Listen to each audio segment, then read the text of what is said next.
ഒരു സിനിമയുടെ ഷൂട്ടിംഗ് നടക്കുക എന്ന് പറയുമ്പോൾ സാധാരണ നമ്മളിപ്പോൾ സർക്കാർ സ്ഥാപനം എന്നൊക്കെ പറയുമ്പോൾ അവിടെ രാവിലെ വരുന്നു, വൈകുന്നേരം തിരിച്ച് വീട്ടിൽ പോകാം. അത് ഹോസ്പിറ്റലാണെങ്കിലും മറ്റേത് തൊഴിലിടും. പക്ഷെ സിനിമയിൽ അങ്ങനെയല്ല. സിനിമയിൽ ഒരു പടം ചിലപ്പോൾ 40-45 ദിവസം ഇവർ ഒന്നിച്ചാണ് അഭിനയിക്കുന്നതും ഇടപഴകുന്നതും എല്ലാം ഒന്നിച്ചാണ്. അപ്പം സ്വാഭാവികമായും അവിടെ കുറെ കൂടെ ഫ്രീഡം അധികമാണ്. അങ്ങനെയുള്ളൊരു രംഗമാണല്ലോ ഇത്. അപ്പം അതുകൊണ്ട് തന്നെ ഒരു സംശയ കണ്ണോ അല്ലെങ്കിൽ മറ്റുള്ളവർക്ക് ചൂഷണം ചെയ്യാൻ കുറച്ചുകൂടി ഒരു വലിയ പ്ലാറ്റ്ഫോമോ തുറന്നു കൊടുക്കുന്നുണ്ടാകാം. അവിടെ നിന്നൊക്കെ നമുക്ക് വളരെ ഈസി ആയിട്ട്, ഞാൻ വീണ്ടും വീണ്ടും പറയുകയാണ്, വളരെ ഈസി ആയിട്ട് തന്ത്രപൂർവ്വം ബുദ്ധിപൂർവ്വം അവിടുന്ന് രക്ഷപ്പെടാൻ സാധിക്കും. നമുക്കൊന്നും നഷ്ടപ്പെടില്ല. ഒന്നും നഷ്ടപ്പെടില്ല എന്ന് വെച്ചാൽ എന്താണ്, ലോകത്തെ ഒരു മനുഷ്യന് കിട്ടുന്ന ഏറ്റവും വലിയ ഭാഗ്യമാണോ ഒരു സിനിമയിൽ അവസരം കിട്ടുക എന്നാണ്? വേറെ എന്തെങ്കിലും ജോലി ചെയ്ത് ജീവിക്കണം, വേറെ ജോലി ചെയ്യണം. കൈയും കാലും നല്ല സ്വാധീനമുണ്ടെങ്കിൽ ഞാൻ എന്ത് ജോലി ചെയ്തും ജീവിച്ചോളാം, എനിക്ക് ഇങ്ങനെയുള്ള എന്ന് തീരുമാനിക്കാനുള്ള സ്വാതന്ത്ര്യമുണ്ട്. അത് തീരുമാനിക്കണം. ചില കുട്ടികൾ ഭയങ്കര പാഷനായിട്ട് ഇതിലേക്ക് വരും. അവർക്ക് ഇതല്ലാതെ വേറൊന്നും ചെയ്യാൻ അറിയില്ല എന്നാണ് അവർ സ്വയം വിചാരിച്ചുകൊണ്ടിരിക്കുന്നത്. ഞാനിവിടെ നമ്മൾ ജനിക്കുമ്പോൾ നമ്മൾ പിന്നെ നടനാവും നടിയാവും എന്നും പറഞ്ഞുകൊണ്ടാണോ ജനിക്കുന്നത്? അല്ലല്ലോ. അത് പിന്നീട് നമുക്ക് അതിലേക്ക് ഒരു അട്രാക്ഷൻ വരുന്നു. റിയൽ സിനിമയോട് സത്യസന്ധമായ പാഷൻ ഉണ്ടെങ്കിൽ ആർക്കും നമ്മളെ ചൂഷണം ചെയ്യാൻ പറ്റില്ല. നമുക്ക് ഫേമസ് ആണ് നമ്മുടെ ലക്ഷ്യമെങ്കിൽ, സാമ്പത്തികമാണ് നമ്മുടെ ലക്ഷ്യമെങ്കിൽ, എല്ലാവർക്കും നമ്മളെ എളുപ്പം ചൂഷണം ചെയ്യാം. അതാണ് ചേച്ചി കലയെ യഥാർത്ഥ കല നമുക്കുണ്ടാവണം, കഴിവുണ്ടാവണം എന്ന് പറയുന്നതിന് അർത്ഥം. Okay, clear. അടുത്ത ചോദ്യം. മലയാള സിനിമയെ ഭരിക്കുന്ന ഒരു പവർ ഗ്രൂപ്പ് ശരിക്കും അതൊരു മിഥ്യയാണോ? അങ്ങനെ ഒരു സംഭവം ഉണ്ടോ? ഉണ്ട്. അതില്ലാന്ന് ഞാൻ പറയുമൊന്നുമില്ല. അതൊക്കെ ഉണ്ട്. അതിൽ പെണ്ണുങ്ങളും ഉണ്ട്, ആണുങ്ങൾ മാത്രമല്ല. നമ്മൾ ആ പട്ട ആണുങ്ങൾക്ക് മാത്രം ചാർത്തി കൊടുക്കേണ്ട ആവശ്യമില്ല, സ്ത്രീകളും ഉണ്ട്. പല പല രീതിയിലാണെന്ന് ഞാൻ ഒരു കാര്യം പറയാം. ഇപ്പോൾ നമ്മൾ നടന്മാരെ എടുക്കുകയാണെങ്കിൽ ഇപ്പോൾ ഒരുവിധപ്പെട്ടതിനൊരു 7-8 നടന്മാർ വരെ നമ്മൾ മലയാളികൾ മുഴുവൻ പറഞ്ഞ രണ്ട് പേര് എന്ന് പറയും. മോഹൻലാലിനെയും മമ്മൂട്ടി അങ്ങനെയൊന്നുമല്ല.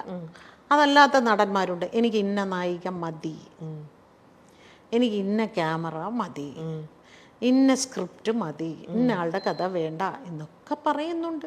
കാരണം എല്ലാവർക്കും തിയേറ്റർ മാർക്കറ്റുണ്ട്. ഇതിനെല്ലാം നിർമ്മാതാക്കളും സംവിധായകരും ഓക്കെ എന്നും പറയുന്നുണ്ട്. അപ്പം എങ്ങനെയാണ് അവർ പ്രമുഖരാകുന്നത്? ആർക്കൊക്കെ ഇതിൽ കൈയുണ്ടെന്നൊന്ന് ആലോചിച്ച് നോക്കൂ.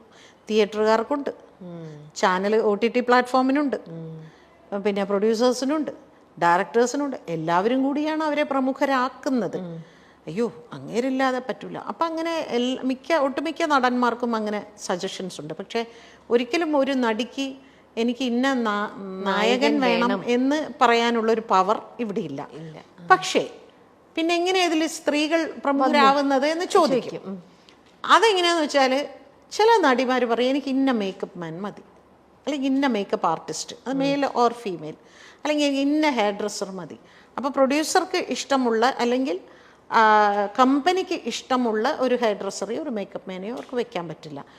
അങ്ങനെ നോക്കുകയാണെങ്കിൽ എല്ലാവരും പ്രമുഖരാണ്. എല്ലാവരും അവരവർക്ക് ആവശ്യമുള്ള ആളുകളെയാണ് അവർ ചൂസ് ചെയ്തുകൊണ്ടിരിക്കുന്നത്. എനിക്ക് ഇന്ന കോസ്റ്റ്യൂമർ മതി, അവരാണ് എനിക്ക് കറക്റ്റായിട്ട് കോസ്റ്റ്യൂം ഡിസൈൻ ചെയ്ത് തരുന്നത്. ഈ ഇന്ന ഹെയർ ഡ്രസ്സർ, അവർ മനോഹരമായിട്ട് എനിക്ക് ഹെയർ സ്റ്റൈൽ ചെയ്ത്, ഇവരെല്ലാവരും. അപ്പോൾ അങ്ങനെ ഒരു ആർട്ടിസ്റ്റ് ഒരു ഹെയർ സ്റ്റൈലിസ്റ്റിനെ കാസ്റ്റ് ചെയ്യുമ്പോൾ, ചൂസ് ചെയ്യുമ്പോൾ അവരഭിനയിക്കുന്ന സിനിമകളിലെല്ലാം അവരായിരിക്കും. അപ്പം മറ്റവർക്ക് പണിയുണ്ടാവില്ല.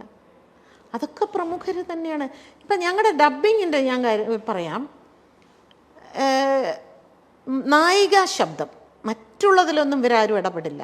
അതായത് നടന്മാർ അവർ പറയാറുണ്ട്, അവരുടെ ശബ്ദം വേണ്ട, നായികമാരുടെ വേണ്ടി പറയും. ആ നായിക പോലും ചിലപ്പോൾ അങ്ങനെ പറയാറില്ല, പക്ഷെ നടന്മാർ പറയും. അത് പ്രത്യേകിച്ച് മലയാള സിനിമയിൽ ഏറ്റവും വലിയൊരു നടൻ തന്നെ എൻ്റെ ഒരുപാട് സിനിമകൾക്ക് അദ്ദേഹം പറഞ്ഞിട്ടുണ്ട്, അവർ വേണ്ട, നമുക്ക് അവർ വേണ്ട ഒരുപാട് സിനിമകൾക്ക് പറഞ്ഞിട്ടുണ്ട്.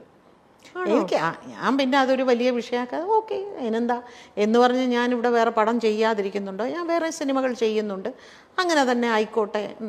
അതൊക്കെ നമ്മൾ ഈസി ആയിട്ട് ഇതിൻ്റെ ഒരു ഭാഗമായിട്ട് എടുക്കുക, അത്രയേ ഉള്ളൂ. അതിനൊന്നും നമ്മൾ കൊടി ഉയർത്തി ഇതിൻ്റെ പിന്നാലെയൊന്നും പോയിട്ടൊന്നും ഒരു കാര്യമില്ല. ആ നായികയ്ക്ക് വേണ്ടിയിട്ടാണ് ചേച്ചി ഇവിടെ ശബ്ദം കൊടുക്കുന്നത്.